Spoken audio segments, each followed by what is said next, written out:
Bab 1401. Sungguh sial orang yang menjadi lawanmu. Ini sama sekali berbeda dari yang mereka kira. Begitu mudah. Nathan bukan hanya tidak memberontak, tetapi juga berinisiatif untuk memberi mereka obat. Ini tidak benar. Apa maksud perkataannya barusan? Dia menunggu kita. Ini. Tiba-tiba pupil mereka menyusut. Bola mata hampir terbang keluar. Mungkinkah? Kemungkinan yang sangat menakutkan muncul di benak mereka. Ayo. Ambil. Nathan memaksa memberikan kotak itu ke tangan salah satu orang. Pria itu benar-benar tercengang. Dia menyodorkannya. Kata-kata Nathan selanjutnya langsung terdengar. Walau kalian mendapatkannya pun tidak akan keluar hidup-hidup. Apa? Satu kalimat membuat semua master merasa kedinginan. Dan mereka ketakutan setengah mati. Mereka membayangkan Nathan akan berdiri di saat berikutnya. Beritahu semua orang dia baik-baik saja. Tidak, tidak. Hanya menakuti kalian saja. Nathan tertawa. Aku akan memberikan obat itu pada kalian. Aku hanya memohon kalian membiarkanku hidup. Nathan berkata dengan serius. Baru kemudian semua orang menghela nafas panjang. Nathan membuat mereka kaget setengah mati. Hahaha. Dia adalah mantan dewa perang Kunlun di Neslandia. Kupikir dia bertangan besi. Hanya begini saja. Untuk bertahan hidup. Demi berjuang untuk nafas terakhir. Kamu benar-benar menyerahkan obat yang dihadiahkan Neslandia padamu.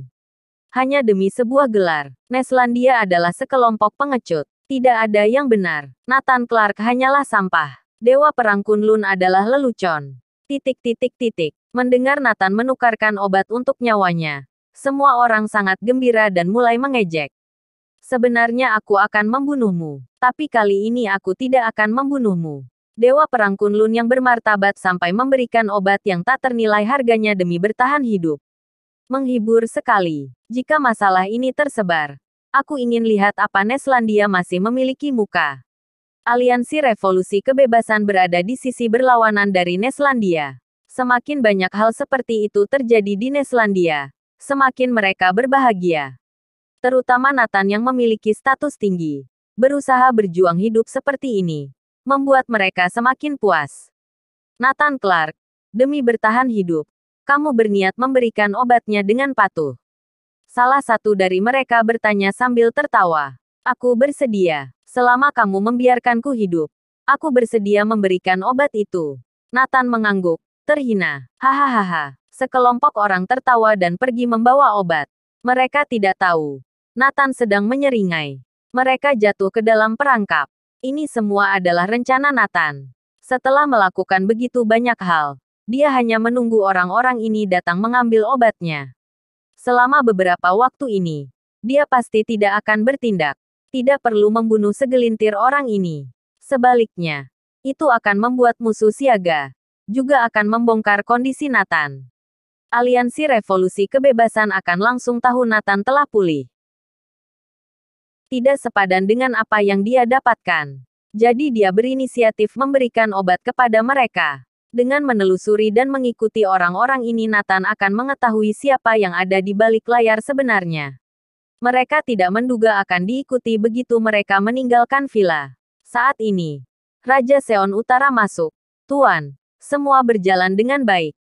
Orang-orang kami telah mengikuti mereka. Kali ini, kita tidak mengharapkan bisa menangkap mereka semua.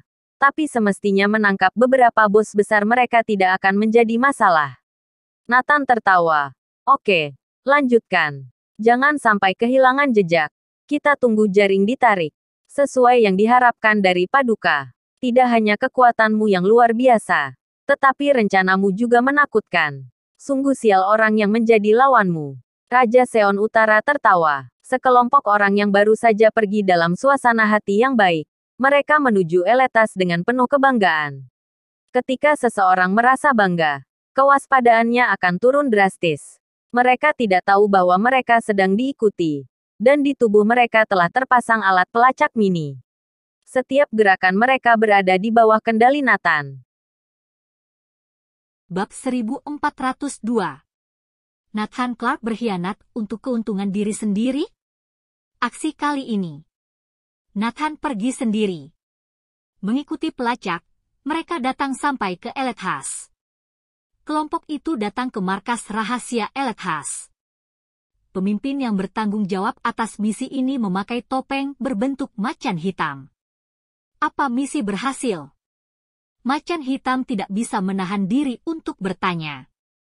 Ya, Tuan Macan Hitam, misinya berhasil. Ini obatnya.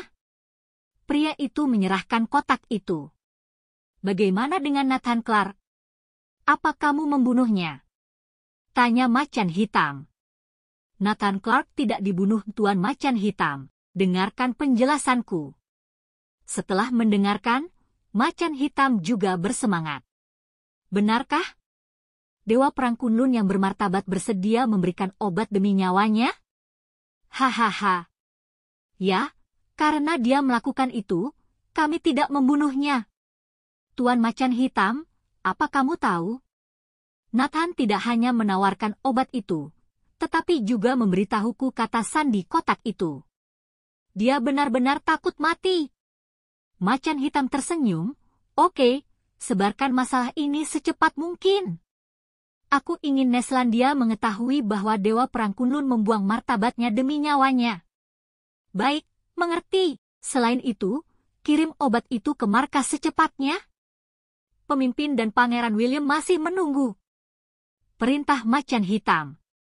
Segera, kelompok orang itu berangkat meninggalkan Elethas. Saat ini, Nathan berada di samping mereka, tapi dia tidak bertindak. Begitu mendengar markas, dia merasa bisa terus menggali. Tepat setelah fajar, berita menyebar. Untuk bertahan hidup, Nathan Clark, mantan Dewa Perang Kunlun di Neslandia, memberikan obat yang dihadiahkan oleh Neslandia. Menggunakan medali yang diberikan oleh Neslandia kepada orang berjasa sebagai tuntutan untuk hidup. Ini adalah kesedihan Neslandia dan kesedihan rakyat. Itu juga memalukan bagi Neslandia. Tangan besi Dewa Perang sudah tiada. Bagaimana dengan prajurit Neslandia lainnya? Begitu berita itu keluar, menyebabkan diskusi panas yang meluas. Sekali lagi mendorong Nathan ke garis depan. Ternyata Nathan Clark benar-benar bajingan yang tidak tahu malu. Dia mengkhianati Neslandia. Martabat manusia adalah hal yang paling penting, apalagi dia adalah Dewa Perang Kunlun. Dia lebih baik mati berdiri daripada hidup berlutut. Untuk hidupnya, bisa-bisanya menawarkan hadiah tertinggi kepada pencuri? Aku benar-benar memandang rendah dia. Nathan Clark menyerah kepada para pencuri, ini adalah aib Neslandia. Seketika, sindiran muncul di mana-mana. Tidak ada lagi yang berbicara untuk Nathan. Semua memarahi dan mengkritiknya. Ini adalah tindakan yang mengkhianati negara demi kepentingan pribadi. Jika obat ini sampai ke tangan luar negeri, dampaknya akan terlalu besar. Pada saat ini, Nathan menjadi aib bagi Neslandia.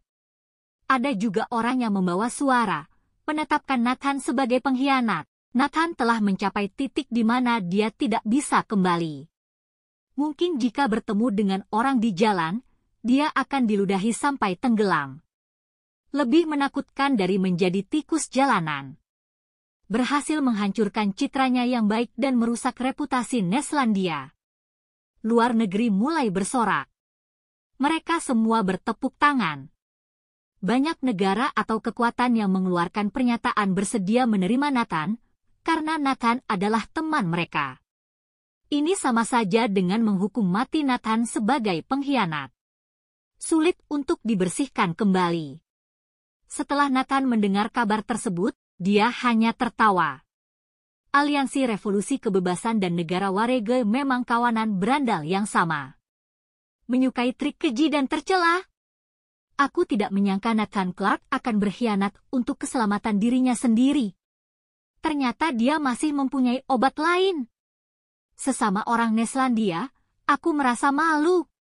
Sungguh sial, keluarga kita memiliki sampah seperti dia. Setelah keluarga Andersen dan Pramana mendengar ini, mereka mulai memaki Nathan. Semua orang mengira dia masih mempunyai obat lain. Bersambung.